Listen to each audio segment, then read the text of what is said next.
On 20th फरवरी 2025 सुबह के करीब 4:30 बजे यूपी लखनऊ के एक करोड़पति businessman 50 year old Manvendra Singh went missing. Manvendra Singh Lucknow के आशियाना एरिया के रहने वाले थे और उनके मल्टीपल बिजनेसेस थे, जिसके कारण he was very rich and well connected. इसीलिए उनका अपने घर से अचानक से मिसिंग चले जाना एक बहुत ही ज्यादा अजीब सी बात थी। उनका 20 ईयर ओल्ड सन अक्षत सिंह वो पहला शख्स था जिसने उनकी एब्सेंस नोटिस करी थी और उसने ही उनकी मिसिंग कंप्लेंट भी लिखवाई थी। लेकिन जब पुलिस मानवेंद्र सिंह जी को ढूंढने लगी तब उन्हें एहसास हुआ कि ये कोई मिसिंग केस नहीं है, क्योंकि मानवेंद्र सिंह जी का मर्डर हुआ था by someone who was closest to him. आज हम ये पता लगाएंगे कि कैसे उसने एक व्हाट्सएप ग्रुप बनाकर सबको चकमा देने की कोशिश करी थी एंड कैसे वो शायद से इस केस में बच भी जाता अगर वो ये एक गलती ना करता तो। This is the Lucknow blue drum case.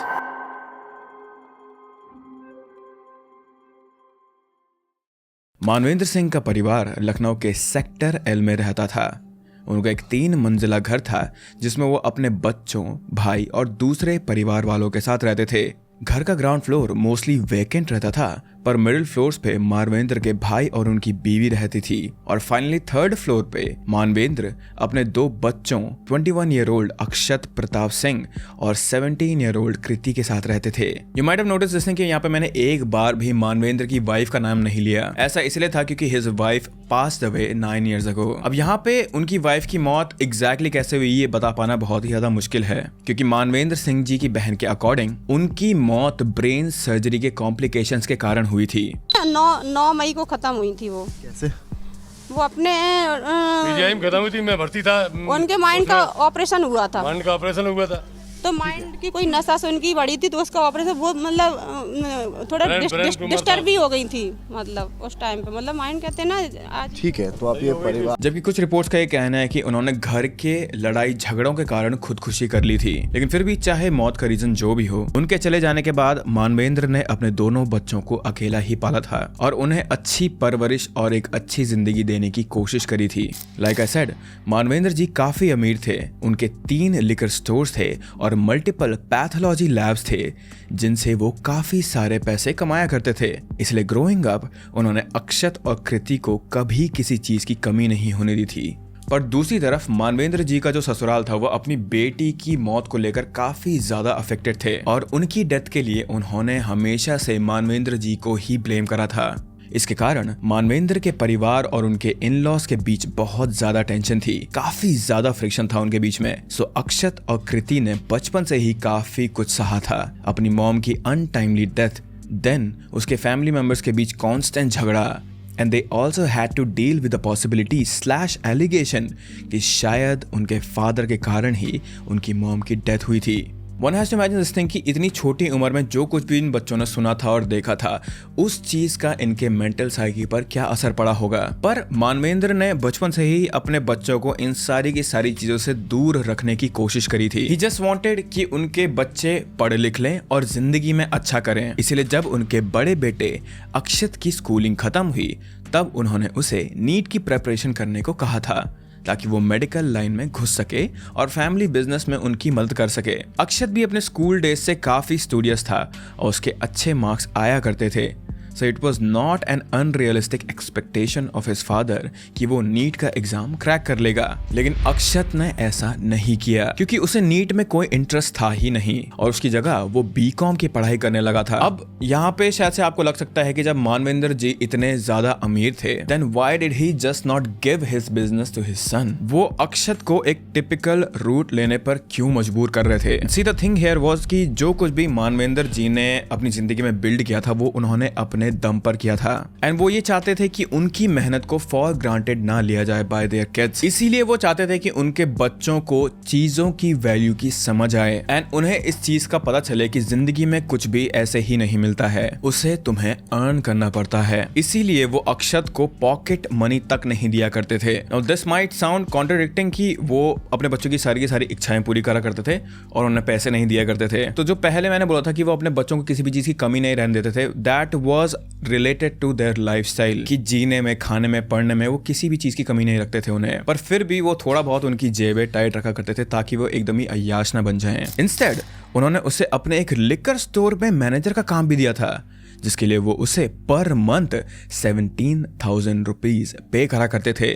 So he was teaching his kids about life, he was teaching them about money. लेकिन मानवेंद्र जी को जरा सा भी आइडिया नहीं था कि उनके बेटे के दिमाग में कुछ अलग ही चल रहा है इन सारी चीजों को लेकर। Now according to their neighbours, Akshat एक बहुत ही ज्यादा शांत और रिजर्व्ड लड़का था, जिसकी किसी से भी कोई बातचीत नहीं हुआ करती थी और उसके ज्यादा दोस्त भी नहीं थे। Now you can not expect this thing कि एक बच्चा जिसने अपनी मॉम की डेथ देखी हो और जो इतने सारे कॉन्फ्लिक्ट्स और झगड़े देखकर बड़ा हुआ हो, वो एक वाइब्रेंट और हैप्पी लाइफ जी रहा होगा। तो कहीं ना कहीं ये चीज एक्सेप्ट हो सकती है कि अक्षत एक शटडाउन था। शटडाउन तो नहीं बोल सकते यहाँ पर कहीं ना कहीं वो एक रिजर्व लड़का था। लेकिन अक्षत के साथ सिर्फ यही एक प्रॉब्लम नहीं थी। 4 months ago इन 2025 मानवेंद्र के घर से कीमती ज्वेलरी अचानक से गायब हो गई थी और ये बात पता चलते ही मानवेंद्र और बाकी परिवार वालों का पहला शक घर के डोमेस्टिक हेल्प पर जा रहा था। उन्होंने इस चोरी की पुलिस कंप्लेंट भी करवाई थी, लेकिन सरप्राइजिंगली उन्होंने बाद में ये कंप्लेंट विड्रॉ कर दी थी, क्योंकि टर्न्ड आउट कि ज्वेलरी की चोरी उनके हाउस हेल्प ने नहीं करी थी, बल्कि मानवेंद्र जी के बेटे अक्षत ने की थी। अक्षत पर शक इसीलिए हुआ सबको क्योंकि ये पहले बार नहीं था जब उसने घर से पैसे चुराए हों, बल्कि इससे पहले भी वो 5 लाख रुपए चोरी करके कानपुर भाग चुका था। ना मानवेंद्र जी ने ये कंप्लेंट वापस इसीलिए ली थी क्योंकि ही लव्ड हिज सन और वो उसे जेल नहीं भेजना चाहते थे। लेकिन इस इंसिडेंट ने दोनों बाप बेटे के रिश्ते में एक बहुत बड़ी दरार पैदा कर दी थी और अक्षत के रिपीटेड ऑफेंसेस के कारण मानवेंद्र जी के अंदर का जो ट्रस्ट था वो अब पूरा टूट चुका था अपने बेटे पर, और इसी चीज के कारण वो अपने बेटे के हर एक मूव पर नजर रखने लगे थे। उसके हर एक एक्शन को वो क्वेश्चन करने लगे थे एक तरीके से, और इस चीज के कारण उन दोनों के बीच में काफी ज्यादा फ्रिक्शन तो आ ही गया था, लेकिन इस चीज के कारण उन दोनों के बीच में अब काफी ज्यादा आर्ग्यूमेंट्स भी होने लगे थे। अक्षत को अपने फादर का उस पे हर वक्त नजर रखना, उससे सवाल करना अच्छा नहीं लग रहा था, जिसके कारण अंदर ही अंदर वो अपने ही फादर से चिढ़ने लगा था। सूनर और लेटर ये सब कुछ एक ब्रेकिंग पॉइंट की तरफ लीड करने वाला था एंड फाइनली 19 फरवरी की रात को कुछ ऐसा हुआ जिससे सब कुछ हमेशा के लिए बदल गया।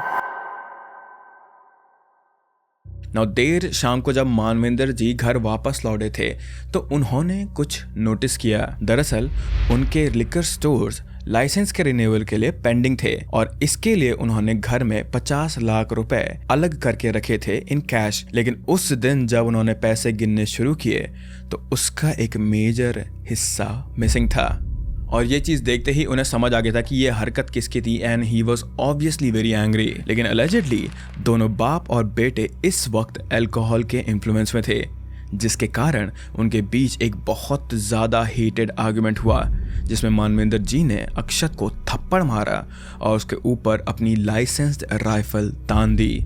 Now he did not shoot और हर्ट हिम, लेकिन गुस्से और अपेरेंटली अल्कोहल इन्फ्लुएंस में उन्होंने जो कुछ भी करा उससे अक्षत डरा नहीं बल्कि ही फेल्ट ह्यूमिलिएटेड।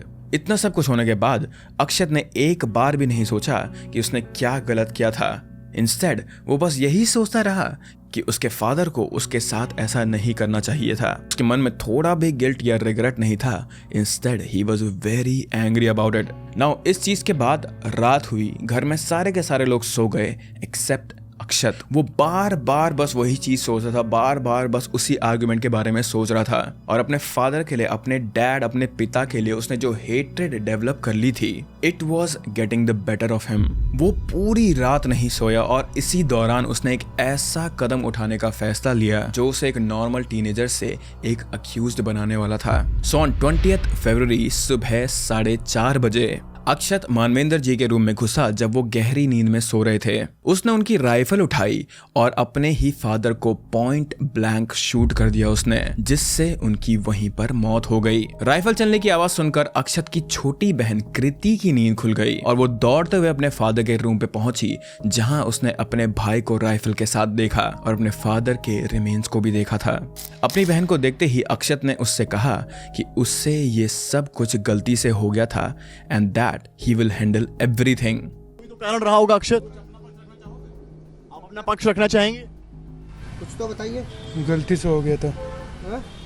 गलती से कैसे हो सकता है? Also, I want to mention here one thing that allegedly according to TOI, उसने कृति को भी मारने की धमकी दी थी और उसने कृति से ये भी कहा था कि अगर वो चुप नहीं रही और अगर उसने किसी को भी कुछ बताया तो वो उसके साथ भी वही करेगा जैसा उसने अपने डैड के साथ करा था। Again according to TOI only, इस ही डर की वजह से वो अगले 4 दिन तक चुप रही थी। But obviously this is not proven yet. But just imagine this thing कि उस टाइम पे कृति के दिमाग में क्या चल रहा होगा। Seeing his own brother with जिस स्टेट में उसके फादर थे उस समय पर, शी वॉज ट्रॉमेटाइज्ड और वो वहां से भागकर नीचे अपनी चाची के पास चले गई थी और उसने अपनी चाची से ये कहा कि उसे नींद नहीं आ रही है और इसीलिए वो उनके पास सोना चाहती है। She did not tell her कि आखिर ऊपर क्या हुआ। और ये चीज बाद में भी केस में बहुत ज्यादा आएगी कि कृति ने इतने ज्यादा लंबे टाइम तक आखिर किसी को भी कुछ क्यों नहीं बताया। ना यहाँ पर एक और बहुत बड़ा क्वेश्चन ये आता है कि अगर घर में गोली चली तो सिर्फ कृति को ही क्यों सुनाई दी, घर के बाकी के मेंबर्स को क्यों नहीं सुनाई दी, उनकी चाची को क्यों नहीं सुनाई दी ये गोली। It was 4:30 in the morning, तो कोई शोर शराबा भी नहीं था जिससे गन की कोई साउंड मिस हो जाए, बट स्टिल सिर्फ कृति ही वो इकलौती पर्सन थी जिसने गोली की आवाज सुनी थी।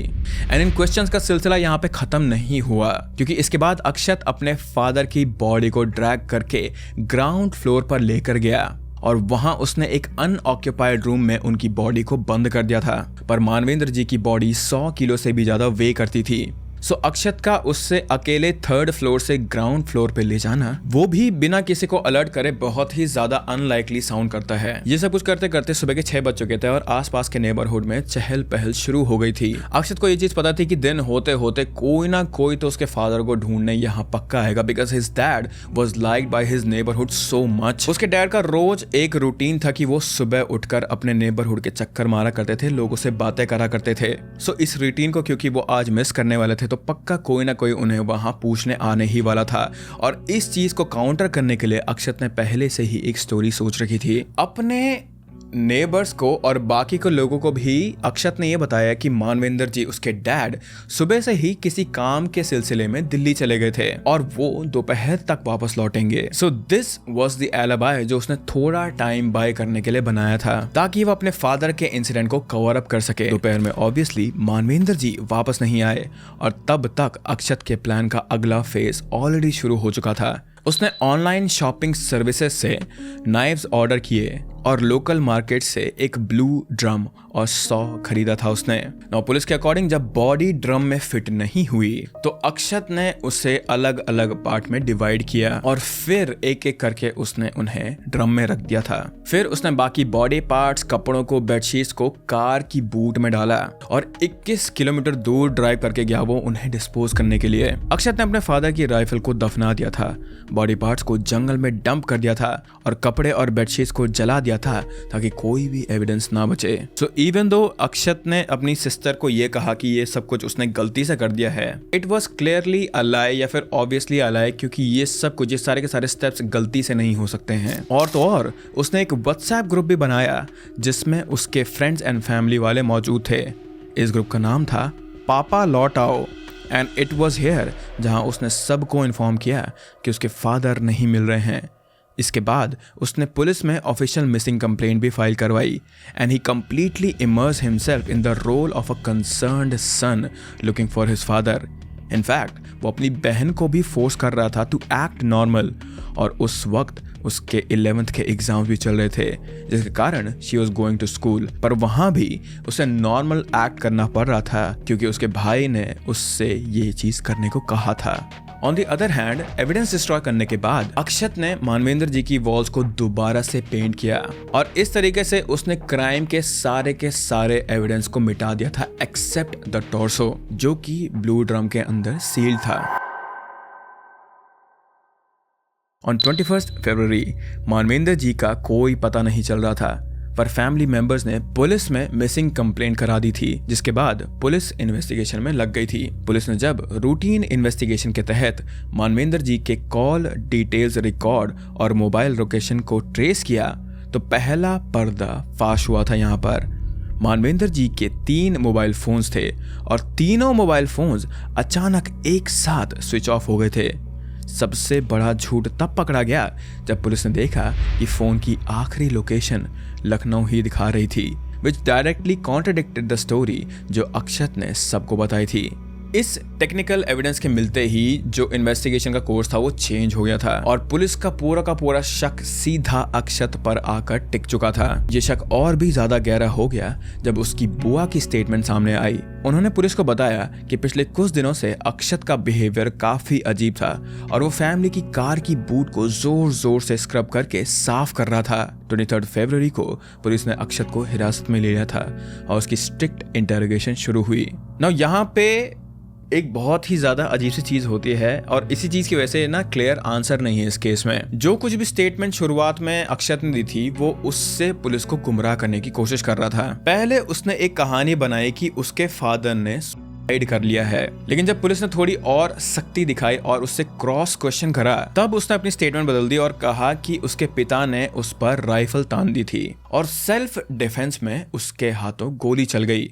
लेकिन दोबारा से लगातार पूछताछ करने पर और एविडेंसेस के आगे उसका झूठ ज्यादा देर तक टिका नहीं और फाइनली उसने प्रेशर में आकर अपना क्राइम कन्फेस कर लिया और उसने लास्ट में बस ये कहा कि ये मुझसे गलती से हो गया था। उसके कन्फेशन के तुरंत बाद पुलिस की टीम उनके आशियाना सेक्टर एल वाले घर पहुंची। ग्राउंड फ्लोर के उस सुनसान खाली कमरे में रखा वो बड़ा सा ब्लू प्लास्टिक ड्रम खोला गया और उसमें से मानवेंद्र जी का टॉर्सो बरामद हुआ।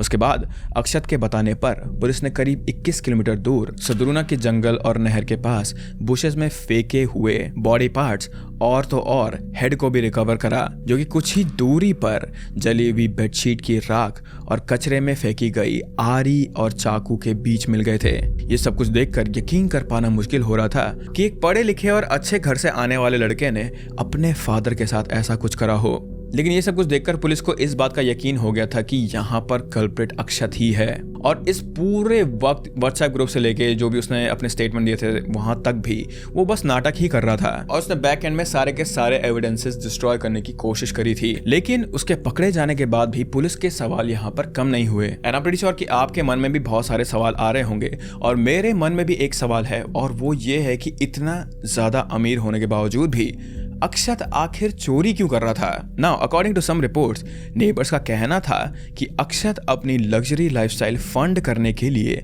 और गिफ्ट्स खरीदने के लिए चोरी करा करता था फॉर हिज अलेज्ड गर्लफ्रेंड। उनका कहना था कि अक्षत बुरी संगत और बुरी आदतों में फंसा हुआ था। He was addicted to substances और वो फिजिकल प्लेजर के लिए भी अपने फादर के पैसे चुराया करता था। But again most of it is पड़ोस के लोगों की statement and nothing is proven yet.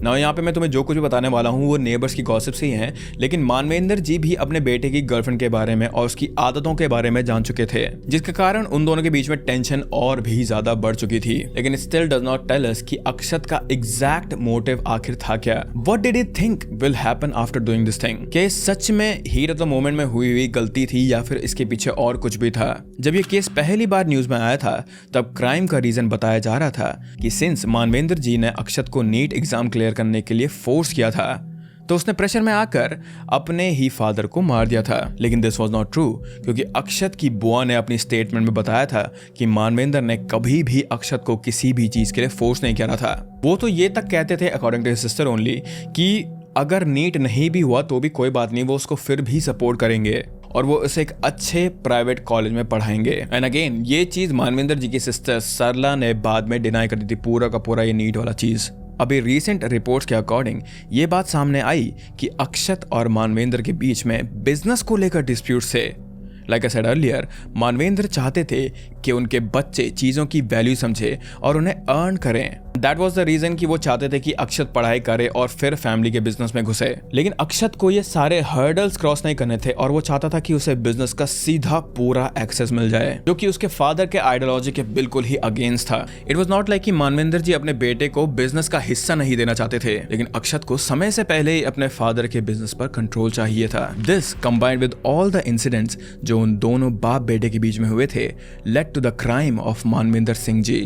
But ये केस इतना स्ट्रेट फॉरवर्ड नहीं है, क्योंकि ये सारी बातें अक्षत ने एडमिट नहीं की, बल्कि ये सब कुछ नेबर्स और फैमिली मेंबर्स के स्टेटमेंट से पता चला है। But again there are even more question. उसमें एक और क्वेश्चन ये है कि जब गन चली तो आखिर किसी को भी आवाज क्यों नहीं सुनाई दी। और इस चीज के लिए अक्षत की चाची ने अभी रिसेंटली ये बयान दिया था कि घर के पास हो रहे शादी के पटाखों की आवाज की वजह से उन्हें गन शॉट की आवाज नहीं आई। Then there is another question कि कृति, सबसे पहली बात तो वो इस पूरे के पूरे इंसिडेंट की एक इकलौती विटनेस थी। So why did she stay silent for so long? क्या उसने अपनी फैमिली में किसी को भी नहीं बताया इन सारी चीजों के बारे में, या फिर क्या उसने बाहर भी किसी को भी नहीं बताया इन चीजों के बारे में? नाउ अक्षत ने अपनी स्टेटमेंट में सिर्फ 2 ही चीजें बोली हैं। एक तो ये कि ये उसकी गलती है और ये उससे गलती से हो गया था, और दूसरा ये कि उसकी सिस्टर इनोसेंट है and she did not do anything. Not saying this thing कि आई बिलीव अक्षत, लेकिन इट इज हाईली अनलाइकली कि कृति इस चीज में इन्वॉल्व भी थी, कंसिडरिंग दिस थिंग कि she is just a school girl. As of now Akshat 14 दिन के जुडिशियल कस्टडी में है, लेकिन जेल के अंदर उसके दिमाग का जो वो शातिर हिस्सा था वो बिल्कुल ही टूट चुका है। पहली रात से ही वो लगातार बड़बड़ कर रहा था वहां, और तो और वो बहुत जोर जोर से रो भी रहा था वहां। उसकी मेंटल स्टेट इतनी ज्यादा अनस्टेबल और फ्रेजाइल हो गई है इस पॉइंट पर कि अथॉरिटीज ने उसे नॉर्मल सेल से निकालकर जेल हॉस्पिटल के साइकेट्रिक वार्ड में शिफ्ट कर दिया है। जेल जाने से ठीक पहले जब उसने आखिरी बार अपनी बहन कृति से मिलने की रिक्वेस्ट की तो वो उसे गले लगाकर फूट फूट कर रोया। उसने पुलिस से ये तक कहा कि उसका बचा हुआ बैंक बैलेंस कृति के अकाउंट में डाल दिया जाए ताकि उसका ख्याल रखा जा सके। सो एक तरफ से अक्षत का ये रूप है जो कुछ भी उसने अपने फादर के साथ किया, और दूसरी तरफ उसकी protectiveness towards his sister. I don't know what to say here at this point except the fact कि ह्यूमन साइकोलॉजी जो है वो बहुत ज्यादा ट्विस्टेड है, जिसे डिकोड कर पाना ऑलमोस्ट इम्पॉसिबल है। पुलिस ने अभी तक एफआईआर में सेक्शन 103, सेक्शन 238 और आर्म्स एक्ट के तहत सीरियस चार्जेस लगाए हैं उस पर। हालांकि अक्षत अभी भी इसे हीट ऑफ द मोमेंट यानी गुस्से में हुई गलती बता रहा है, लेकिन डिजिटल एविडेंस कुछ और ही कहानी बना रहे हैं यहाँ पर, क्योंकि क्राइम से एक दिन पहले उसने ऑनलाइन ऑर्डर सर्विसेज के थ्रू 2 चाकू मंगवाए थे, और यहीं से ये एक प्री मेडिटेटेड मर्डर बन जाता है। लेकिन guys, if you really think about this thing, इस केस की सिर्फ एक ही विक्टिम है और वो है कृति। सालों पहले she lost her mother, now she lost her father, वो भी अपने भाई के ही हाथों, और अब उसे देखने वाला कोई भी नहीं है। उसको जो सपोर्ट और केयर मिलनी चाहिए थी एक बाप की एक भाई की, वो दोनों ही उससे छीन चुके हैं इस पॉइंट पर। बट विद दैट ये केस अभी के लिए यहीं पे समाप्त होता है। One more thing I want to tell you guys कि इस केस को मैं रिकॉर्ड कर रहा हूँ आज फरवरी 28, 2026 को, और ये केस ना बहुत ज़्यादा जल्दी डेवलप हो रहा है, तो आज के अकॉर्डिंग ये सारी की सारी जो इन्फॉर्मेशन है वो सब कुछ फैक्चुअल है, लेकिन फ्यूचर में इस केस में क्या होता है हमें ये देखना पड़ेगा। But with that I hope that you guys are happy, I hope that you guys are healthy, please be close to your loved ones guys, and I will see you very very soon. Bye bye.